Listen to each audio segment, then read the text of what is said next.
몇 해 전에 인터넷 한국 신문을 뒤적이는데 모 일간지에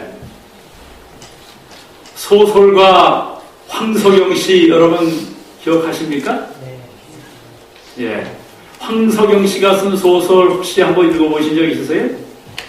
소설은 뭐 우리가 별로 그렇게 많이 읽질 않지만 가끔 의미 있는 그런 소설들, 시대상을 살펴볼 수 있는 그런 그 글들이 가끔 이 소설의 제목으로 아니면 그 이야기로 등장합니다. 그런데 이 소설가 황석영 씨의 대담이 인터넷 한국신문에 오른 적이 있습니다. 그런데 그 대담 내용 중에 어떤 표현이 제 마음에 이렇게 눈에 쫙 들어오는 내용이 있었는데 그 내용을 딱 요약하면 바로 이런 이야기입니다. 일상의 삶은 가장 위대한 화면. 조금 어려운 말이죠. 그죠? 근데 그 신문 그 제하에 이 대담하는 내용에 가장 그 요약하는 글로다가 그렇게 이 내용이 적혀 있어서 이게 무슨 내용인가 제가 한번 읽어보았어요. 그런데 내용인즉슨 1990년대에 이 황석영 씨가 5년 동안 수감 생활을 합니다. 그래서 그는 이 교도소에서 그 5년의 수감 생활 동안에 엄청난 분량의 책을 읽습니다. 그런데 엄청난 분량의 책을 읽었지만 일상의 삶을 일탈한 책 읽기의 결과로 남은 것은 무의미한 관념뿐이었다는 거예요. 이 말이 무슨 말이냐면은 일상과 전혀 관계없이 그냥 그 일상하고 뚝 떨어져가지고는 이 교도소가 한 그 이 감방에서 그냥 책을 아무리 많이 읽어도 그게 내 일상과 관계가 없기 때문에 그저 뭐라는 거예요? 남은 것은 무의미한 관념뿐이었다는 겁니다. 이 글을 읽으면서 제가 많은 것을 생각하게 되었어요. 우리가 하나님의 거룩한 말씀을 가장 가까이에서 접하는데 이 하나님의 말씀이 우리의 삶을 변화시키지를 않는다면 그리고 우리가 그렇게 읽기 좋아하고 가장 가까이에서 접하는 이 말씀이 어떻게 보면은 자칫 잘못하다가는 무의미한 관념뿐일 수 있겠다라고 하는 생각이 드는 것입니다. 그래서 계속 그 글을 읽어 내려가 보니까는 이 황석영 씨는 세상에서 사람들과 서로 부대끼며 살아가는 가운데 책을 읽는 것이 삶의 유익을 가져다주는 독서지 삶과 유리된 책 읽기는 공허한 관념에 유리에 지나지 않았다는 것입니다. 관념만을 쫓아서는 어설픈 철학자가 될 수 있을지는 몰라도 우리의 일상의 삶을 깊이 조망할 수 있는 소설가가 될 수는 없다는 이야기입니다. 그래서 소설이란 사람의 삶을 다루는 장르이기 때문에 삶을 떠나서는 소설 자체가 성립될 수 없는 것이라는 거예요. 이런 의미에서 일상의 삶은 가장 위대한 화면, 우리 일상의 삶은 가장 위대한 화면이라고 하는 황석영 씨의 화두는 소설가다운 깨달음이라 할 수 있는 것입니다. 그런데 이것은 비단 소설가뿐 아니라 실은 세상 모든 사람에게 적용되는 화두인 것입니다. 한 인간이 어떤 인격과 소양을 지녔는지 과감없이 보여주는 화면은 당사자의 일상의 삶이라는 것이죠. 일상의 삶보다 인간의 실상을 더 구체적으로 비추어주는 화면이 없는 것입니다. 그리스도인이라고 예외는 아닙니다. 그리스도인이 우리가 과연 얼마나 참된 신앙을 지녔는지는 일상의 삶이라는 화면을 통해 여지없이 드러나는 것입니다. 우리의 신앙 상태를 보여주는 화면은 결코 예배당 안에 있지 않습니다. 예배당 안에서는 누구나 거룩해질 수 있어요. 우리의 신앙을 확인시켜주는 화면은 언제나 예배당 밖에 있습니다, 여러분. 예배당 밖에서 이루어지는 우리 일상의 삶을 통해 주님께서 투영될 때 우리는 진정한 그리스도인이 될 수 있는 것입니다. 그러나 안타깝게도 많은 그리스도인들이 이 사실을 간과한 채 신앙과 삶이 서로 괴리되어 있습니다.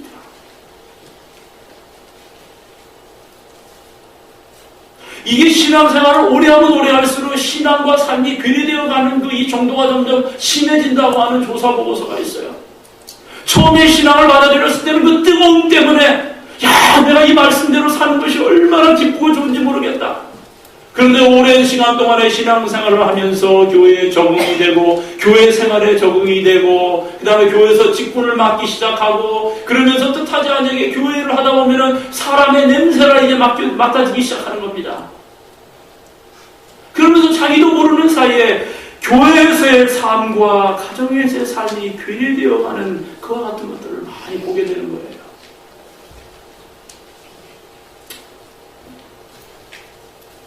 여러분, 마태, 마가, 누가, 요한의 사복음서가 쓰이기 전에, 그리고 고린도서와 고린도전후서와 갈라디아서 같은 교리서가 나타나기 전에 주님의 삶이 있었음을 잊어서는 안 됩니다. 여러분, 복음서가 무엇입니까? 복음서라고 하는 것은 이 땅에 오신 주님의 삶에 대한 기록입니다. 예수님은 이 땅에 오셔서 당신의 삶이라는 화면을 통해 당신께서 당신 삼위일체 하나님이심을 그리고 인간을 구원할 구원자이심을 친히 보여주셨고 그 삶에 대한 구체적인 기록이 복음서인 것입니다. 그렇다면 교리서란 또 무엇입니까? 교리서란 주님께서 보여주신 주님의 삶에 대한 해석입니다. 만약 주님의 삶이 선행되지 않았다면 복음서와 교리서는 아예 존재도 하지 않았을 거예요. 복음서와 교리서가 절대적 의미를 지닌다면 그것은 전적으로 그보다 선행했던 주님의 삶으로 인한 것입니다. 여기서 특이할 것은 그 복음서와 교리서 한가운데에 사도행전이 자리 잡고 있다는 사실입니다. 복음서와 사도행전 그리고 교리서 이 순서가 던져주는 메시지를 이해하는 것이 참으로 중요합니다. 사도행전은 사도행전이라고 하는 이 말은 주님을 쫓는 사도들의 행전이라는 의미로 행전이라는 것은 무슨 의미예요? 예? 행실 행자의 전기전자 즉 행함의 기록이라는 뜻입니다. 행함의 기록이라는 뜻입니다. 행함의 기록. 이 행함의 기록이 복음서와 교리서 사이에 위치하고 있습니다. 주님의 복음을 믿는 사람이라면 주님을 쫓아 행하는 사람이어야 하고 그 삶의 토대는 성경적인 교리 즉 성경 말씀이어야 함을 일깨워주기 위함인 것입니다. 이런 관점에서 주님을 믿는 우리의 삶은 복음과 교리가 한데 어우러지는 위대한 화면인 것입니다. 세상 사람들은 우리의 일생의 삶이라는 화면을 통해 구원자이신 주님을 만나고 또 주님께서 보여주신 삶의 의미를 해석하고 이해하게 됩니다. 따라서 우리의 일상의 삶이 복음서와 교리서를 연결하는 사도행전이 될 때 우리의 신앙은 공허한 관념이 아닌 새로운 삶의 모판이 될 수 있는 것입니다. 복음서와 교리서 사이에 유다서나 요한계시록이 아닌 인간의 행함의 기록인 사도행전이 자리 잡은 이유가 여기에 있는 것입니다. 물론 그와 같은 삶의 원동력이 예수 그리스도이심은 두말할 나위가 없습니다. 여러분, 사도행전 첫머리인 오늘의 본문은 다음과 같이 막을 올리고 있습니다. 데오빌로여, 내가 먼저 쓴 글에는 묻듯 예수께서 행하시며 가르치시기를 시작하신부터 그가 택하신 사도들에게 성령으로 명하시고 승천하신 날까지의 일을 기록하였느라. 여러분, 사도행전은 누가 기록했어요? 사도행전은 누가 기록했어요? 사도행전은 누가 기록했어요? 누가 기록했습니다. 아주 쉬워요. 여러분, 제 질문에는 답이 다 들어있어요. 대체적으로. 근데 이 누가복음의 기자인 누가가 데오빌로라고 하는 사람의 경우는 편지 내용이에요. 근데 본문에서 내가 먼저 쓴 글이라는 이 글이라는 무슨 글을 이야기하는 거예요? 누가가 데오빌로를 위해서 사도행전에 앞서 소본의 누가복음을 읽었지요. 그거 알죠 우리가? 누가는 데오빌로에게 자신의 첫 번째 편지인 누가복음을 상기시키는 것으로 사도행전을 시작하면서 누가복음의 핵심을 예수께서 행하시며 가르치시기를 시작하신부터 그가 택하신 사도들에게 성령으로 명하시고 승천하신 날까지의 일을 기록한 것이라고 규정하고 있습니다. 한마디로 자신이 먼저 쓴 누가복음은 이 땅에 오신 주님이 보여주신 삶에 대한 기록이라는 것입니다. 이 시간 우리가 유의할 바는 누가가 예수님의 삶을 예수께서 행하시며 가르치시기를 시작하신부터라고 설명하면서 무슨 단어를 제일 먼저 썼어요? 행하시며라는 동사를 가장 먼저 사용했다는 점입니다. 예수께서 이 땅에 오셔서 가장 먼저 한 일은 가르치신 것이 아니었어요. 가르치시기 전에 예수님은 행해야 할 것을 먼저 행하셨습니다. 예수님의 가르침이 더없이 소중한 것은 그 가르치심이 그보다 선행된 당신의 행하심의 뿌리를 내리고 있었기 때문이에요. 만약 주님의 행하심이 선행되지 않았다면 그분의 가르치심은 2000년의 시간과 공간을 뛰어넘기는커녕 이미 2000년 전 이스라엘의 허공으로 흔적도 없이 사라져버렸을 것입니다. 행함을 결여한 가르침은 관념의 요일 따름입니다. 여러분, 예수님은 인간을 가르치시기 전에 성자 하나님이시면서도 비천한 인간의 육체를 입고 이 세상에 강림하신 성육신을 먼저 행하셨어요. 그리고 인간 세상에서 죄로 더럽혀진 인간과 부대끼며 인간의 친구로 먼저 사셨습니다. 구원자이신 예수님은 죄인이 받아야 하는 침례를 받을 필요가 전혀 없으셨죠. 그럼에도 죄인인 침례자 요한 앞에 친히 무릎을 꿇고 먼저 침례를 받으셨어요. 이렇듯 주님께서는 가르침을 시작하시기 전에 먼저 행해야 할 것을 철저하게 행하셨습니다. 그와 같은 주님의 삶은 인간을 섬기고 사랑하시는 삼위일체 하나님을 보여주는 위대한 화면이었기에 그 뒤에 따른 그분의 가르치심은 공허한 관념의 유희가 아닌 사람과 세상을 살리는 하나님 말씀 자체셨던 것입니다. 그렇다면 예수님의 행하심의 궁극적인 목적은 무엇이었을까? 예수님의 행하심의 궁극적인 목적이 무엇일까? 1988년 삼육대학 신학학부와 대학원을 마친 저는 그해 여름 8월 10일 역사적인 한국 서울올림픽을 2개월 앞두고 2년 동안의 미국 비자를 추천 편지 한 장으로 받아들고 미국 앤드루스로 유학을 왔습니다. 도착한 지 며칠 안 돼요. 학교에 도착 보고를 하고 공부를 시작합니다. 학교에 있는 유학생 관리 사무원이 당신은 유학생이기 때문에 매 학기당 몇 학점 이상 등록을 해야 하고 성적도 몇 학점 이상 받아야 비자 유지에 문제가 없다는 설명과 통보를 받고 학교 생활을 시작합니다. 2년이라는 시간이 어찌나 빨리 흐르는지 그동안에 저의 개인의 신상에 많은 일이 일어납니다. 혼자이던 몸이 둘이 되었고 공부도 3년에야 마쳐야 되는 것을 2년에 마쳤습니다. 그런데 변화되지 않은 것이 하나 있었는데 그것은 아직도 유학생이라는 딱지였어요. 유학생 신분, 즉 F1 비자 학생이라는 것입니다. 학교 밖에서는 일할 수도 없고 일하는 신분. 그리고 공부는 마쳤지만 공부를 계속하기 위해서는 비자를 연장해야 합니다. 그래서 드나들기 시작한 곳이 디트로이트에 있는 미국 이민국. 정말 이 세상에서 두 번 다시 가기 싫은 곳이 미국 이민국입니다. 얼마나 불친절한지.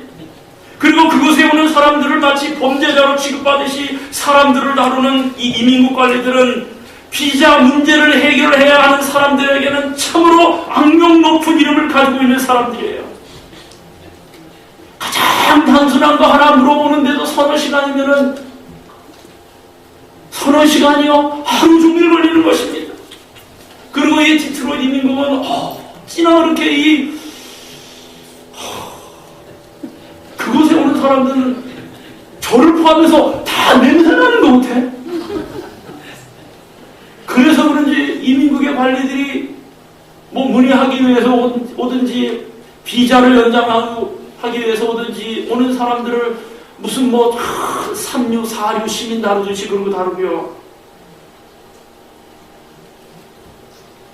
언제 이 비자 문제를 해결하나?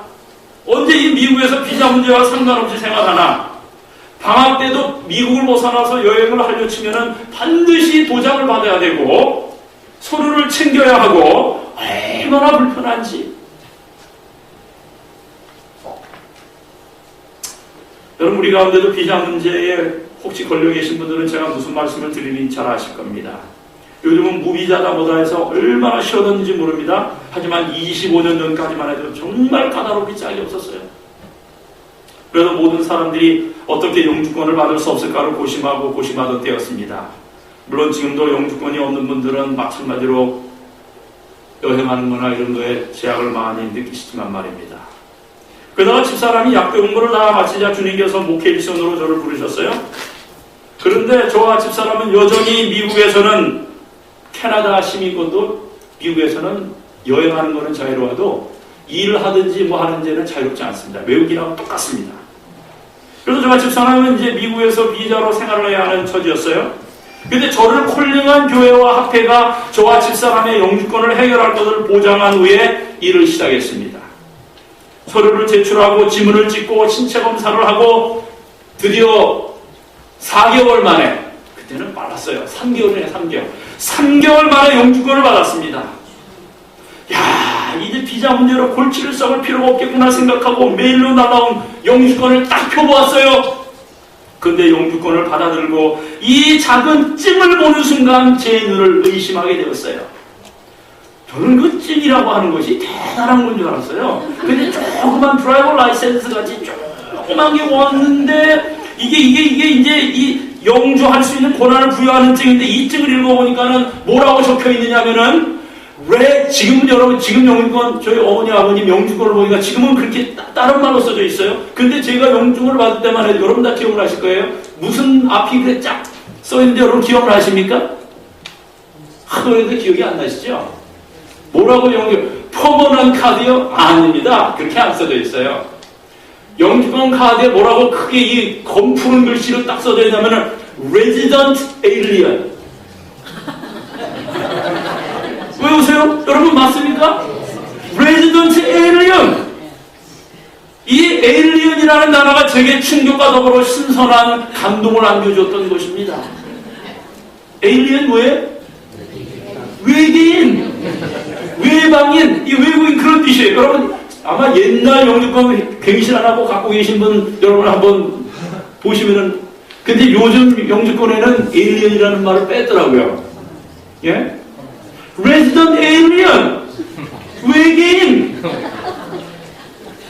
여러분 이 alien 영어로 alien인데 이 alien이라는 말이 프랑스어로 어느 단어에서 왔느냐면은 에트랑제라고 하는 외국인 혹시 외계인이라는 의미의 그 단어에서 나왔어요. 그 영어를 모국어로 사용하는 미국에서 한국인인 저는 부인할 수 없는 외국인이므로 외계인이므로 제가 아무리 이 땅에 산다 할지라도 저는 에일리언일 수밖에 없구나 하는 생각을 하게 된 겁니다. 그리고 이 찡의 타이틀 Resident Alien이라는 단어가 제게 충격과 동시에 신선한 감동으로 다가오는 것은 제가 오래전에 읽은 책 중에 알베르 까미가 쓴 소설 이방인이라고 하는 책에 깊은 감명을 받았던 터라 그 단어가 이 외계인, 외국인이라는 이 의미를 특별하게 줬기 때문에 그래요. 여러분 이 알베르 까미가 쓴 소설 이방인에서 이 까미는 인간의 부조리를 고발하는 소설 제목을 에일리언으로 붙일 때에 그 단어를 이방인이라고 하는 의미로 사용했다는 것입니다. 물론 이방인 역시 외국인을 뜻하기도 하지만 까미에게 그 단어는 이 세상과는 전혀 어울리지 않고 융화될 수도 없는 구계자, 다시 말해 아웃사이더라고 하는 의미였던 것입니다. 여러분 저는 이 세상을 살면서 스스로를 이방인이거나 아웃사이더라고 여겨본 적이 없었어요. 언제 어디서나 인사이더가 되려고 최선을 다하며 살았습니다. 그러나 한국을 떠나 머나먼 미국 땅에 둥지를 틀고서야 미국 국적법상으로나 하나님의 법상으로나 내 실체가 이방인임을 뼈저리게 절감하게 되었던 것입니다. 그것이 영주권이라 할지라도 말입니다. 죄와 사망의 한가운데 삶의 뿌리를 내리고 있던 저는 하나님 앞에서 변명의 여지조차 없는 이방인이었고 하나님 나라에 전혀 어울리지 않는 구계자였던 것입니다. 이 세상에서 아웃사이더로 외로이 살다 죽어간 소설 이방인의 주인공 메로스와 하나님 나라의 아웃사이더로 날마다 사망의 골짜기로 떨어져 내리던 저 사이에는 어떤 차이도 있을 수 없었던 것입니다. 그런데 주님께서요, 저를 하나님 나라의 인사이드로 건져 올려주셨습니다. 주님께서 십자가 위에서 당신의 생명을 제물 삼아 저의 죄값을 대신 치러주심으로 저를 주님 안에서 하나님의 자녀가 되게 해주신 것입니다. 제게 그만한 가치나 자격이 있어서가 아니었어요. 하나님의 나라에 관한 저는 무자격의 이방인에 지나지 않지만 오직 주님의 사랑과 은총이 그 일을 이루신 것입니다. 미국 이민국이 찍어둔 레지던트 에일리언들은 검푸른 낙인은 본래 하나님 앞에서 아웃사이더에 지나지 않던 저의 실상과 그럼에도 불구하고 제게서 이방인의 낙인을 제거하고 생명의 인사이더로 불러주신 주님의 은총을 다시 한번 생생하게 확인시켜준 것입니다. 여러분, 예수님께서 행하시고자 그리고 이루시고자 한 궁극적인 목적이 바로 이것입니다. 당신의 생명을 던져 하나님 나라의 아웃사이더이던 우리를 인사이더로 건져 올리시는 것입니다. 이 일을 위해서 예수님이 이 땅에 오셨고 예수님의 전생에는 이 일에 집중되었습니다. 예수님께서 당신이 누구인지 먼저 우리에게 가르쳐 주시고 우리가 이해한 다음에야 우리를 위해 당신의 생명을 내어놓으신 것이 결코 아닙니다. 예수님은 이미 2000년 전에 우리를 위해 십자가의 제물이 되심으로 우리의 생명을 먼저 구해내셨어요. 그리고 2000년이 지난 지금 여러분이 누구신지 우리에게 가르쳐주고 계시는 것입니다. 그래서 그분의 가르침은 공허한 관념이 아니라 우리 생명의 원천이고 그분의 삶 자체가 우리에게 복음인 것입니다. 이 복음을 진정으로 믿는다면 이제 남은 것은 우리의 삶이 그 복음에 뒤이은 사도행전이 되는 것. 다시 말해 우리의 일상의 삶이 예수 그리스도의 복음을 추사하는 환영이 되는 것 외에 무엇이 또 있겠습니까? 사도행전이라는 책 제목은 헬라어로 프락세이스 아포스톨론을 우리말로 직역한 겁니다. 여러분, 우리말 행전은 그것이 단수인지 복수인지 구별되지 않지만 이 헬라어의 프락세이스는 행함, 행실, 행위를 뜻하는 프락시스의 복수형입니다. 그래서 영어 성경은 이 단어를 행동을 의미하는 단수형 act가 아닌 act로 정확하게 번역하고 있어요. 여러분, 이 말은 믿음이란 일시적인 감정에 따라 한번 주님을 쫓아서 액트 한번 하는 거로 그치는 것이 아닙니다. 여러분, 믿음이란 일상의 삶이 주님을 쫓는 액트, 복수로 지속되는 것입니다. 그때 우리의 삶은 예수 그리스도를 비추는 생명의 화면이자 이 세상을 새롭게 하는 진정한 사도행전이 될 수 있는 것입니다. 여러분, 한글 성경은 교회를 뜻하는 헬라어 에클레시아를 가르치는 교자와 모일 회자로 사용한 교회. 여러분, 이 교회라고 하는 이 교자가 무슨 말인지 아시죠? 교회, 가르칠 교자와 모일 회자. 그래서 가르치는 모임이라는 뜻으로 이 교회를 번역했어요. 한국 교회가 세계교회 역사상 유례 없이 성경 공부에 열심인 것은 이와 무관하지 않을 것입니다. 믿지 않는 사람들조차 교회하면 의뢰? 뭐를 연상해요? 가르치는 곳을 연상할 정도입니다. 그러나 여러분, 교회의 역사를 밝혀주는 사도행전의 첫머리인 오늘의 본문을 통해 누가는 예수님을 설명하면서 행하시며라는 동사를 가장 먼저 사용했어요. 이미 살펴본 것처럼 예수님의 가르침보다 행하심이 선행되었음을 분명히 한 것입니다. 그래서 여러분, 교회는 세상을 가르치려 하기 전에 먼저 주님을 쫓아 사는 사람들의 모임이어야 합니다. 그때 교회는 주님의 생명이 넘치는 복음의 화면일 수 있는 것입니다. 주님을 쫓는 삶을 결여한 성경 공부는 황석영 씨의 표현을 빌리자면 공허한 관념에 유희에 지나지 않고 그리스도인에게 그보다 더 백해무익한 인생 낭비는 없는 것입니다. 그래서 여러분, 우리에게 따라오는 그리스도인, 기독교인들, 예수 믿는 사람들에게 따라오는 꼴표가 뭐예요? 예? 야, 교회 가니까 뭔 잘한다? 말도 참 잘한다. 근데 행동은 꽝이야. 왜 그런 불명예스러운 꼬리표가 기독교인들에게 따라다닙니까, 여러분? 우리가 말보다도 행동을 보여줬어야 되지 않습니까?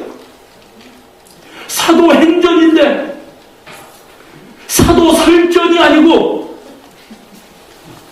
근데 오늘 우리의 삶은 사도설전이 되어버렸어요.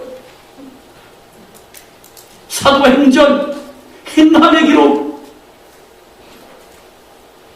여러분, 우리는 진정한 나를 위해, 그리고 나의 교회, 우리의 교회를 위해서 기도해야 합니다. 우리의 기도는 우리 내파교회가 주님께서 주어 되시고 사람은 동사가 되는 교회가 되게 하여 주시옵소서라고 기도해야 합니다.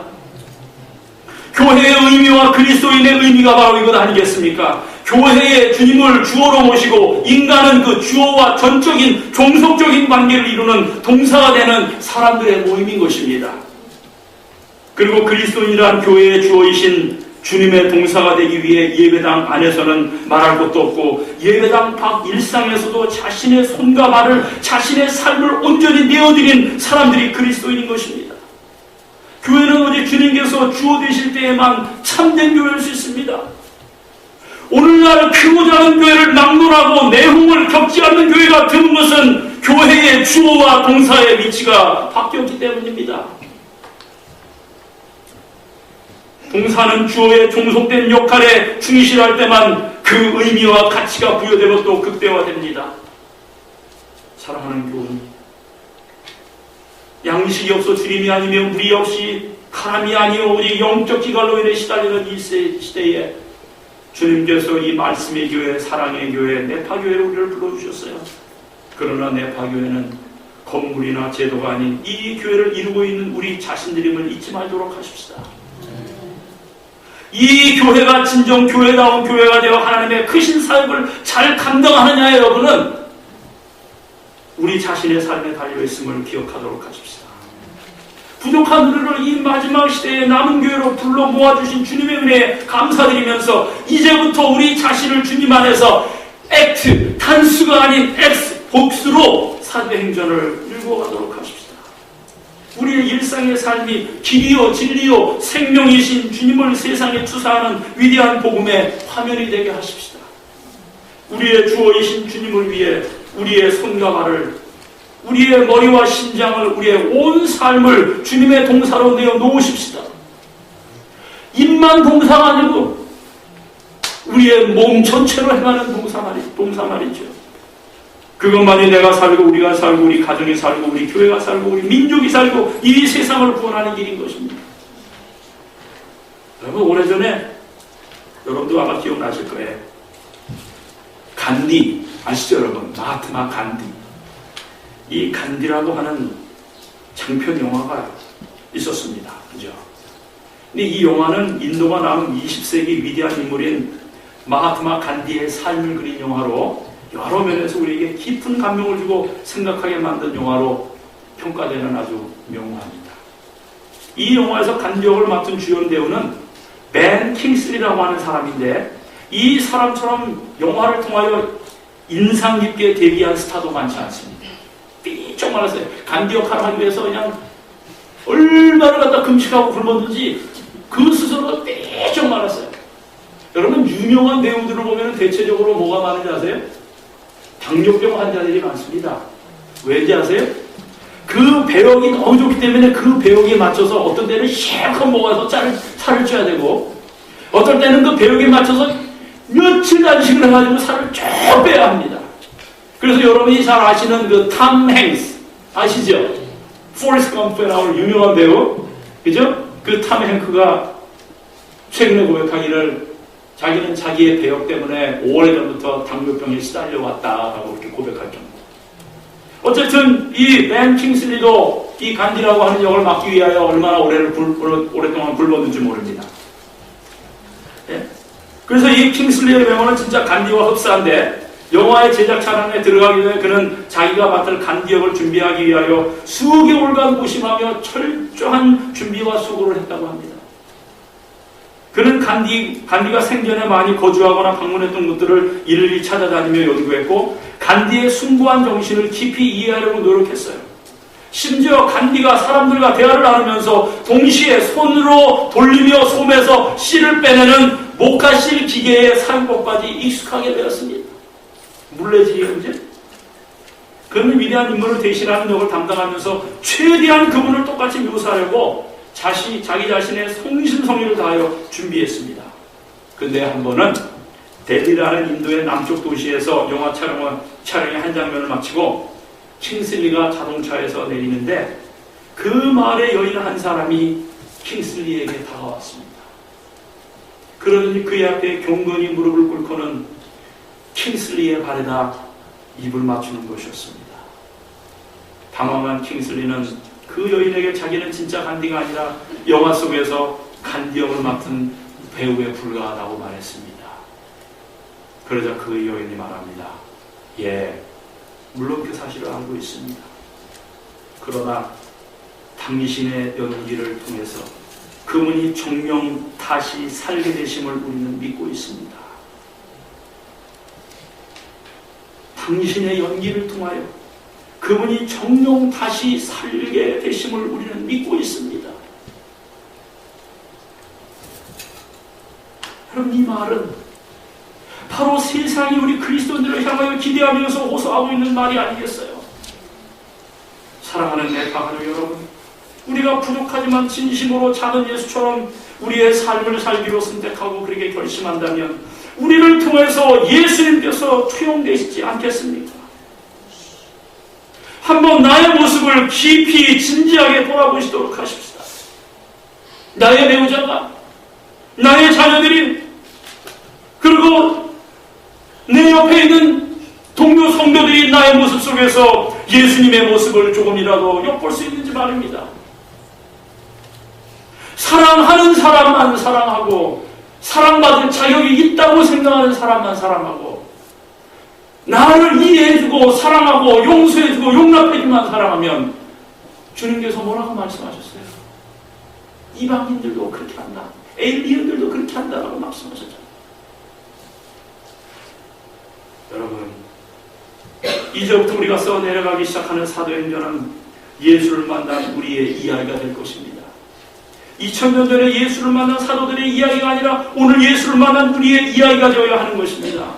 이 아름답고 위대한 삶에 다시 한번 여러분을 초청합니다. 그리고 주님이 우리를 부르신 그 아름다운 소명의 삶, 소명의 길을 걷도록 하십시다. 오늘 제가 말씀을 마치면서 제가 좋아하는 찬미, 아마 여러분들이 한 번도 들어보지 못하셨던 찬미일 거예요. 제가 1절을 부르고 난 다음에 나를 헌금하겠습니다. 헌금하는 동안에 제가 2절 부르도록 그렇게 하겠습니다.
이 땅에 살아가고 하늘에 속한 주의 나라 다녀낸 권세 주셨으니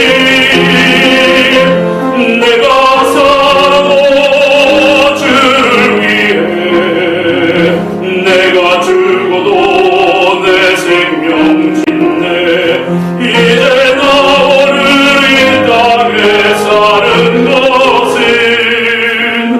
나를 위해 죽으신 예수 생명으로 살린 것.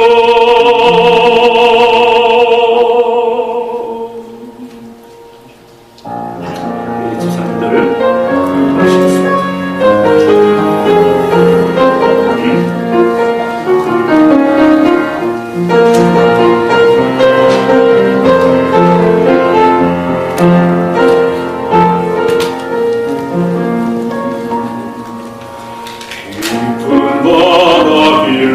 달려와서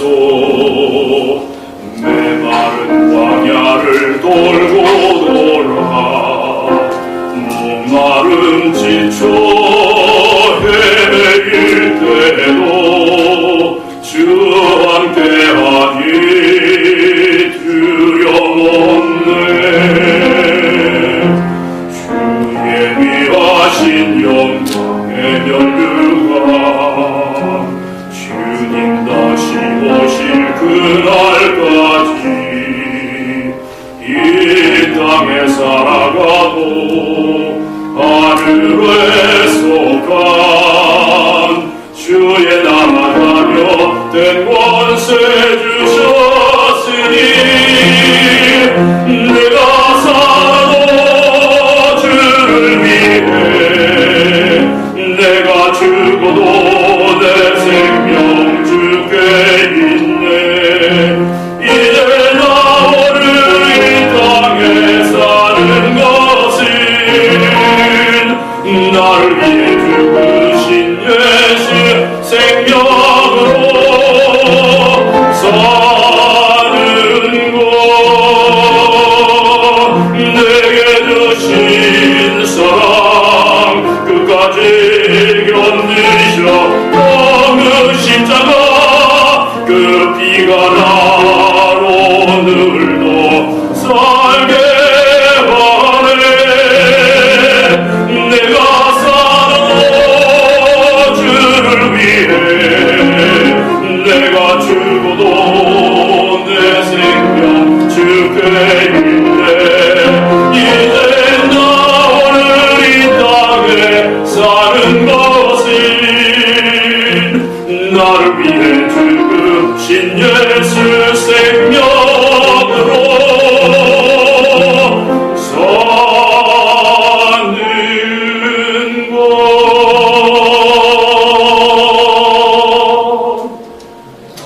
기도하십시다. 하나님 아버지, 우리가 사는 것이 정말 주님의 은혜입니다. 속절없이 소망 없이 그냥 이 세상에 사는 삶이 모든 것이라고 생각하며 살던 우리의 삶의 한 경점에 우리를 찾아오셔서 영원한 생명이 있음을 알게 하시고 우리가 왜 죽는지 이 세상에 왜 이렇게 고통이 많은지 힘들고 어려움이 많은지를 알려주시고 주님께서는 가르쳐 주셨습니다. 그리고 우리로 하여금 어떻게 사는 것이 바른 삶인지 하나님의 거룩한 말씀을 통하여 우리에게 모범을 보여주시고 그저 순종하는 마음으로 그 길을 따라오라고 말씀하셨습니다. 이 길이 생명의 길이오니 주님의 길 우리도 따라걷게 하옵소서. 주님이 행하라고 하시는 말씀 순종하며 행하게 하셔서 우리의 삶을 통하여 세상 사람들이 예수님을 바라보기를 그렇게 소망하는 것처럼 그렇게 우리의 삶이 주님을 보이는 화면이 될 수 있도록 우리 모두에게 매일의 삶에 영감을 불어넣어 주시기를 간절히 기도합니다. 주님, 지나간 한 주일 동안, 한 달 동안 정말 주님께서 우리의 기도를 들으시고 응답하셔서 우리에게 허락하신 생업을 통하여 얻은 수입의 작은 부분을 주님의 나라 넓히는 일을 위하여 드렸습니다. 주님, 드린 손길마다 축복하여 주시옵소서. 정말 과부의 두 랩돈과 같은 심정으로 주 앞에 예물을 드린 아름다운 손길들을 축복하셔서 그들의 가정이 경제적으로 핍절당하는 일이 없도록 은혜 베풀어 주시고, 그들의 사업이 정말 주님의 축복과 인도하심으로 부유한 복을 경험하는 아름다운 축복의 삶이 되도록, 그리하여 증거의 삶을 살고 주님을 보이는 삶을 사는데 큰 용기를 얻도록, 시험당하는 일이 없도록 주님, 주의 백성들을 지키시고 인도하여 주시옵소서.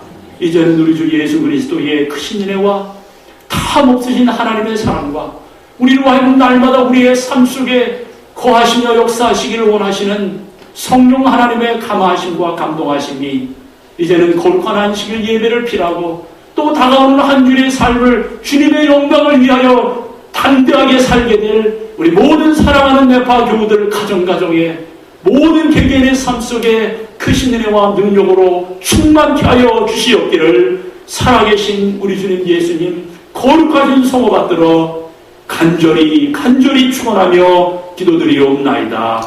아멘. 기립하셔서